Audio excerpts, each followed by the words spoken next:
40 വയസ്സ് കഴിഞ്ഞ പല സ്ത്രീകളും ഒരു കോമൺ ആയിട്ടൊരു പ്രശ്നം പറയാറുണ്ട്. ഈ ഇടയ്ക്ക് ഒരു പേഷ്യൻ്റ് വന്ന് എന്നോട് പറഞ്ഞതാണ്, "എൻ്റെ ബോഡി ഇപ്പോൾ പഴയതുപോലെയല്ല, എപ്പോഴും ക്ഷീണമാണ്.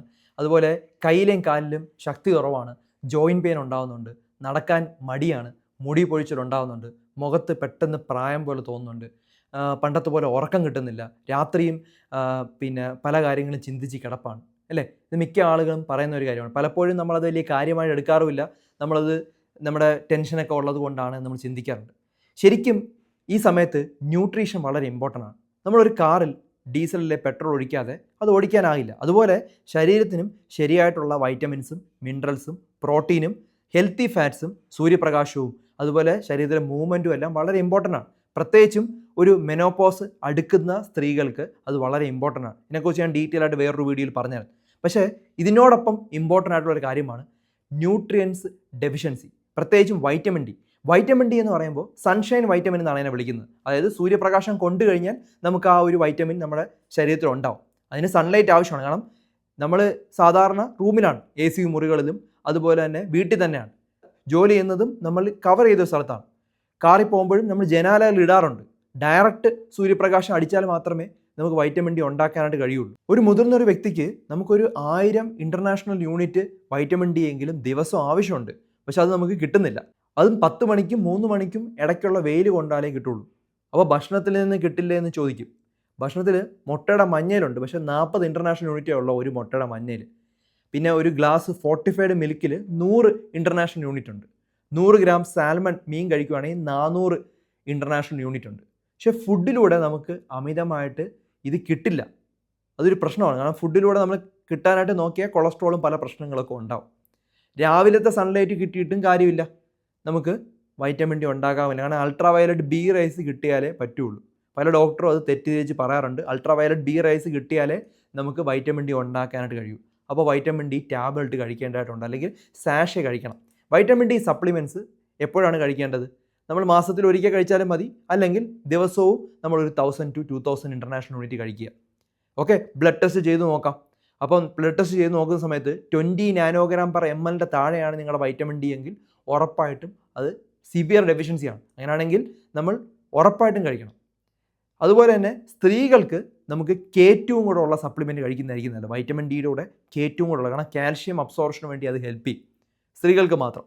പക്ഷേ പുരുഷന്മാരിൽ വൈറ്റമിൻ ഡി പ്ലെയിൻ കഴിച്ചാലും മതി. ഞാൻ കഴിക്കുന്നത് ഒരു ഫാറ്റ് റിച്ച് മീൽസിൻ്റെ കൂടെയാണ് കഴിക്കുന്നത്. അതായത് നമുക്ക് അത്യാവശ്യം ഒരു ഫാറ്റുള്ള ആഹാരത്തിനോടൊപ്പമാണ് ഞാൻ വൈറ്റമിൻ ഡി കഴിക്കുന്നത്. സ്ത്രീകളിൽ ഉണ്ടാവുന്ന വേറൊരു പ്രശ്നം എന്ന് പറഞ്ഞാൽ ഈസ്ട്രജൻ്റെ ഹോർമോൺ കുറയുന്നതിനോടൊപ്പം ബോൺസിൽ നിന്ന് ഡെൻസിറ്റി കുറയും, നമ്മുടെ എല്ലിൽ നിന്ന് ഡെൻസിറ്റി കുറയും. അതുകൊണ്ട് തന്നെ ഓസ്റ്റിയോപോറോസിസ് എന്നുള്ള ഒരു പ്രോബ്ലം ഉണ്ടാകുകയും എല്ല് പൊട്ടാനുള്ള സാധ്യത വളരെ കൂടുതലാണ്. ഇപ്പോൾ പെട്ടെന്ന് എല്ല് പൊട്ടാം. ഇപ്പോൾ സ്ത്രീകൾക്ക് ഈ ഒരു പ്രായത്തിൽ ദിവസവും ഏകദേശം 1200 മില്ലിഗ്രാം കാൽഷ്യം ആവശ്യമുണ്ട്. ആഹാരത്തിൽ നിന്ന് നമുക്ക് എങ്ങനെ കിട്ടുമെന്ന് നോക്കാം. ഓക്കെ, ഒരു ഗ്ലാസ് പാലെടുക്കുകയാണെങ്കിൽ 250 to 300 മില്ലിഗ്രാം കാൽഷ്യമാണ് കിട്ടുന്നത്. ഒരു കപ്പ് തൈര് കഴിക്കുകയാണെങ്കിൽ 200 മില്ലിഗ്രാം കാൽഷ്യമാണ്. 100 ഗ്രാം പനീർ കഴിക്കുകയാണെങ്കിൽ 200 to 250 മില്ലിഗ്രാം കാൽഷ്യമാണ്. ഒരു ടേബിൾ സ്പൂൺ സെസമി സീഡ്, എള്ള് കഴിക്കുകയാണെങ്കിൽ 100 മില്ലിഗ്രാം കാൽഷ്യമാണ്. അപ്പോഴും ആഹാരത്തിൽ നിന്ന് ലഭിക്കുന്നത് വളരെ കുറവാണ് അല്ലേ? രാവിലെ പാല് കഴിക്കുന്നു, ഉച്ചയ്ക്ക് തൈര് കഴിക്കുന്നു, രാത്രി സെസമി കഴിക്കുന്നു, അതുപോലെ പനീർ കഴിച്ചാൽ നമുക്ക് ചിലപ്പോൾ കാൽഷ്യം ആവശ്യത്തിനുള്ള ലഭിക്കും, അല്ലെങ്കിൽ നമുക്ക് കാൽഷ്യം സപ്ലിമെൻ്റ് ആവശ്യമുണ്ടാവും അല്ലേ? അപ്പോഴും നമ്മൾ കഴിക്കണം. അപ്പോൾ എപ്പോഴും അമിതമാകരുത്, ആവശ്യത്തിനുള്ളത് മാത്രമേ കഴിയൂ. കാരണം കൂടിയാൽ കിഡ്നി സ്റ്റോണും പല പ്രോബ്ലംസും ഉണ്ടാവും. ഓക്കെ, ഇപ്പോൾ ഫുഡ് തന്നെ കഴിക്കുന്നതാണ് ഏറ്റവും ബെസ്റ്റ് ഓപ്ഷൻ. നിങ്ങൾക്കത് പറ്റുന്നില്ലെങ്കിൽ ഉറപ്പായിട്ടും നമ്മൾ സപ്ലിമെൻ്റ് എടുക്കുക. ഇനിയുള്ളത് വൈറ്റമിൻ B12. ഞരമ്പുകൾക്ക് വളരെ പ്രധാനപ്പെട്ട ഒരു വൈറ്റമിനാണ് വൈറ്റമിൻ B12. വൈറ്റമിൻ B12 പലർക്കും കുറവായിരിക്കും. പ്രത്യേകിച്ചും ഡയബറ്റീസ് ഉള്ള ആളുകൾക്ക് ഡയബറ്റിക് ന്യൂറോപ്പതി ഉണ്ടാവും. കാരണം കയ്യിലും കാലിലും തരിപ്പ്, കയ്യിൽ നല്ല ചൂട്, കാലിന് നല്ല ചൂട്, ഇടയ്ക്കിടയ്ക്ക് ടിംഗ്ലിംഗ് സെൻസേഷൻ, ഇക്കിളി ഇടുന്ന പോലെ തോന്നൽ, ഉറക്കക്കുറവ്, അതുപോലെ ഓർമ്മക്കുറവ്, ബാലൻസ് പ്രോബ്ലം, ഇതൊക്കെയാണ് വൈറ്റമിൻ B12 കുറഞ്ഞു കഴിഞ്ഞാൽ ഉണ്ടാകുന്ന പ്രശ്നം. ഒരു 2.4 മൈക്രോഗ്രാം വൈറ്റമിൻ B12 ആണ് നമുക്ക് എല്ലാ ദിവസവും ആവശ്യം. അപ്പോൾ വൈറ്റമിൻ B12 നമുക്ക് ഏതൊക്കെ ആഹാരത്തിലൂടെ ലഭിക്കാമെന്ന് നോക്കാം. നമ്മുടെ മുട്ടയിൽ തന്നെയാണ് വീണ്ടും വൈറ്റമിൻ B12 ഉള്ളത്. 0.5 മൈക്രോഗ്രാം B12 ആണ് ഒരു മുട്ടയിലുള്ളത്. ഒരു ഗ്ലാസ് പാലിൽ ഏകദേശം 1 മൈക്രോഗ്രാം ആണ് ഉള്ളത്. 100 ഗ്രാം മീനിൽ ഏകദേശം 2 മുതൽ 3 മൈക്രോഗ്രാം ലഭിക്കും. ചിക്കണിലും അത്യാവശ്യം നല്ല എമൗണ്ട് ഉണ്ട്. സാധാരണഗതിയിൽ ഇത് മരുന്ന് കഴിക്കേണ്ട ആവശ്യം വരാറില്ല. പക്ഷേ സ്ട്രിക്റ്റ് വെജിറ്റേറിയൻസ് ആണ്, മാംസമോ മുട്ടയോ ഒന്നും കഴിക്കുന്നില്ല. അതുപോലെ ഡയബറ്റീസിന് വർഷങ്ങളായിട്ട് മെറ്റ്ഫോമിൻ കഴിക്കുന്ന ആളുകളുണ്ടെങ്കിൽ അവർക്ക് വൈറ്റമിൻ B12 ഡെഫിഷ്യൻസി ഉണ്ടാകാൻ സാധ്യതയുണ്ട്. അങ്ങനെ ഡെഫിഷ്യൻസി ഉണ്ടെങ്കിൽ ഡോക്ടേഴ്സ് ടാബ്ലറ്റ്സ് അല്ലെങ്കിൽ ഇഞ്ചക്ഷൻ കൊടുക്കാറുണ്ട്. അപ്പോൾ ആ ബുദ്ധിമുട്ട് കുറയും. ഇനിയുള്ളത് അയൺ.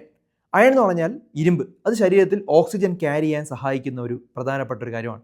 അയൺ കുറയുമ്പോൾ ബോഡിക്ക് ഓക്സിജൻ സപ്ലൈ കിട്ടുന്നത് കുറയും. അപ്പോൾ ക്ഷീണം ഉണ്ടാവും. ലക്ഷണങ്ങൾ എന്താണ്?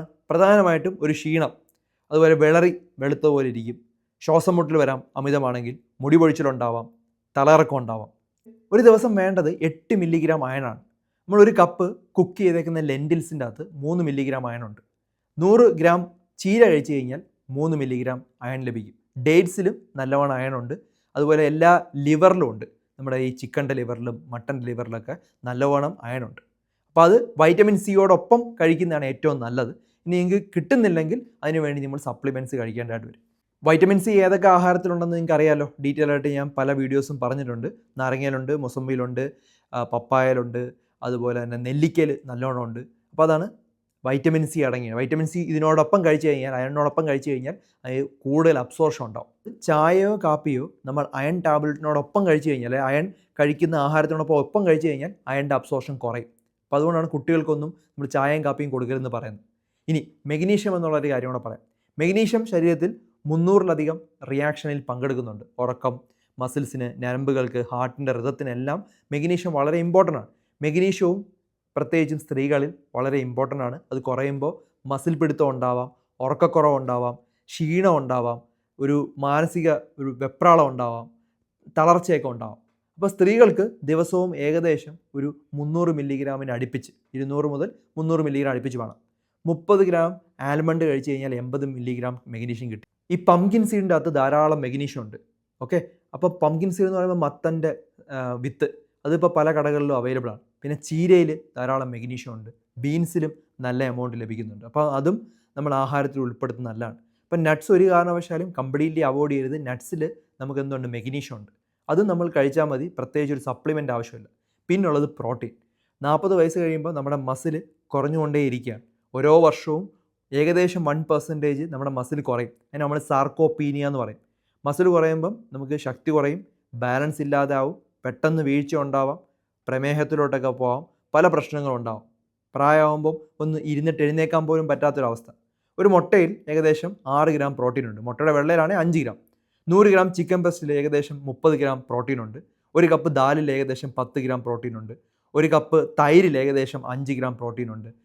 ഒരു 100 ഗ്രാം മീനിൽ ഏകദേശം 20 ഗ്രാം പ്രോട്ടീൻ ഉണ്ട്. നമുക്ക് എത്ര പ്രോട്ടീൻ വേണമെന്ന് പറഞ്ഞാൽ 1 to 1.2 ഗ്രാം പെർ കിലോഗ്രാമാണ്. അതായത് നമ്മുടെ വെയിറ്റ് 60 ആണെങ്കിൽ 60 മുതൽ 70 ഗ്രാം പ്രോട്ടീനാണ് ഒരു ദിവസം വേണ്ടത്. അത് എല്ലാ ആഹാരത്തിനോടൊപ്പം ആഡ് ചെയ്യാൻ പറ്റിയാൽ ഏറ്റവും നല്ലതാണ്. അതായത് ബ്രേക്ക്ഫാസ്റ്റിൽ ഒരു മുട്ടയോ തൈരോ കഴിക്കുക, ഉച്ചയ്ക്ക് ഫിഷോ ദാലോ ചിക്കനോ കഴിക്കുക, രാത്രി തൈരോ പനീറോ ദാലോ കഴിക്കുക. അങ്ങനെ നമ്മൾ എല്ലാ ആഹാരത്തിലും ആഡ് ചെയ്യുക. ബ്രേക്ക്ഫാസ്റ്റിൽ ടീയിനോടൊപ്പം ബിസ്ക്കറ്റ് കഴിക്കുന്ന ശീലം പറ്റുമെങ്കിൽ അത് മാറ്റുക. അത് വളരെ മോശമായിട്ടുള്ളൊരു ശീലമാണ്, പല സ്ത്രീകൾക്കും ഉള്ള ഒരു കാര്യമാണ്. പിന്നെ സപ്ലിമെൻറ്റ്സിന് വേണ്ടി ഹോർലിക്സ്, അതുപോലെ കോംപ്ലാൻ പോലുള്ള സാധനങ്ങൾ കലക്കി കുടിക്കുന്നതും തെറ്റാണ്. കാരണം അതിനകത്ത് മൊത്തം മധുരമാണ്.